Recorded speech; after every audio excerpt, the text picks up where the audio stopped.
ढालगाव येथील मायका देवीची यात्रा उत्साहात संपन्न। सांगलीच्या कवटेमहाकाळ तालुक्यातील ढालगाव येथील मायका देवीची यात्रा धार्मिक वातावरणात व शांततेमध्ये मोठ्या उत्साहाने पार पडली। या यात्रेमध्ये ढालगाव व आसपासच्या भागातील अनेक भाविक भक्त सहभागी झाले होते।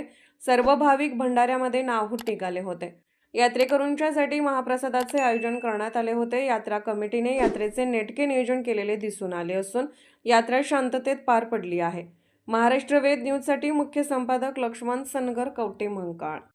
यात्रा ढालगाव या मायका देवीच्या यात्रेसाठी जवळजवळ 2 तालुक्यामधून 2-3 तालुक्यामधून कायम तिथे मायकाच्या यात्रेसाठी भक्त येतात। या मायकाच्या यात्रेसाठी यात्रा कमिटीच्या वतीनं व ग्रामपंचायतच्या वतीनं जनावरांसाठी पिण्याचे पाणी, यात्रेकरूंच्यासाठी पिण्याचे पाणी व यात्रेमध्ये एकदम अतिशय चांगल्या पद्धतीची व्यवस्था आज जवळजवळ 35 वर्ष झाली या यात्रेचे यात्रा भरते।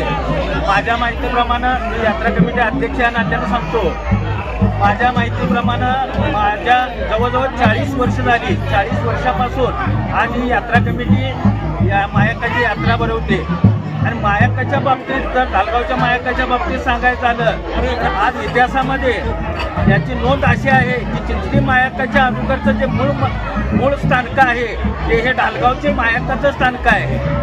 त्यामुळं इथून चिंचणी मायका नदीकाठी गेली तर मूळ स्थानक जे ढालगावचंच आहे। या यात्रेमध्ये चांगल्या पद्धतीच्या सर्व सुविधा देण्यात आलेल्या आहेत।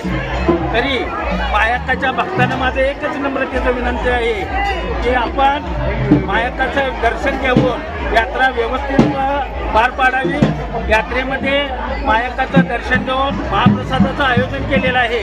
त्या महाप्रसाद घेऊन सगळ्यांनी यात्रेचा आनंद चांगल्या पद्धतीनं घ्यावा असं मी यात्रा कमिटीच्या वतीनं, यात्रा कमिटी अध्यक्ष या नात्यानं, गावकऱ्यांच्या वतीनं, ग्रामपंचायतच्या वतीनं, ढालगावमधील सर्व व्यापारी, सर्व प्रतिष्ठित नागरिक यांच्या वतीनं मी आपल्याला एक आव्हान करतोय की मायका देवीची यात्रा शांततेत पार पाडावी, मायकाचं दर्शन घ्यावं, मायकाचा प्रसाद घ्यावा। आणि मायका ही बिरोबाची बहीण आहे।